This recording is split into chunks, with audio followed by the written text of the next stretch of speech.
સુરતમાં હત્યાના વધી રહેલા બનાવો વચ્ચે કાયદો વ્યવસ્થા જાળવી રાખવા પોલીસ સતત મેદાને છે. તો સુરતમાં હત્યા અને હત્યાના પ્રયાસના ગુનાઓ વધી જતા સુરત એસઓજી પોલીસની ટીમ મેદાને આવી ગઈ હોય તેમ સુરત એસઓજી પોલીસની ટીમે કુખ્યાત શિવા ઝાલા ગેંગના સાગરીત એવા રીઢા ગુનેગારને રિવોલ્વર સાથે ઝડપી પાડી સળિયા પાછળ ધકેલી દીધો હતો. સુરત પોલીસ કમિશનર વામબાગ જામીર દ્વારા શહેરમાં કાયદો વ્યવસ્થાની પરિસ્થિતિ જાળવી રાખવા અને અનિચ્છનીય ઘટનાઓ ન બને તે માટે સતત પેટ્રોલિંગ કરવા આપેલી સૂચના લઈને એસઓજીની ડીસીપી રાજદીપસિંહ નકોમની team SOG PI Atul Sonara સાથે પેટ્રોલિંગમાં હતી.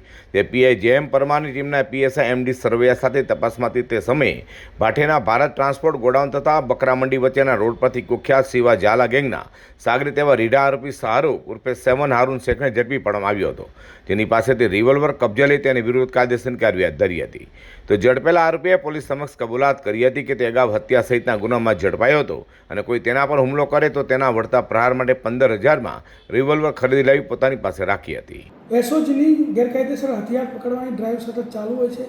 એના અંતર્ગત શિવા ઝાલા ગેંગનો સાગરીત શાહરૂખ ઉર્ફે 7 હારૂન શેખ કે જેણે 2022માં ઊન પાટિયા ખાતે અખ્તર શેખનું મર્ડર કરેલ અને તે પોતે ગેરકાયદેસર રિવોલ્વર રાખતો હતો તે હકીકતને ધ્યાનમાં આવતા એસઓજીએ ગઈકાલે આમ શેખનો ગુનો ઉધનામાં દાખલ કરી તેની ધરપકડ કરી છે. આ આરોપી જે શાહરૂખ ઉર્ફે 7 શેખ જે છે તેના વિરુદ્ધમાં કુલ 3 ગુના દાખલ થયેલ છે. 302, 307 અને ખંડણીનો ગુનો પણ દાખલ થયેલ છે. 2026માં જે ખંડણીનો ગુનો ઉધનામાં દાખલ થયેલ તેમાં તે વોન્ટેડ હતો. આ રીતે એક વોન્ટેડ આરોપી ગેરકાયદેસર હથિયાર સાથે પકડાયો છે. હાલ તો સુરતમાં ફરી કોઈ મોટી ઘટનાને અંજામ અપાય તે પહેલાં જ આરોપીને એસઓજી પોલીસની ટીમે ઝડપી પાડી સળિયા પાછળ ધકેલી દીધો છે.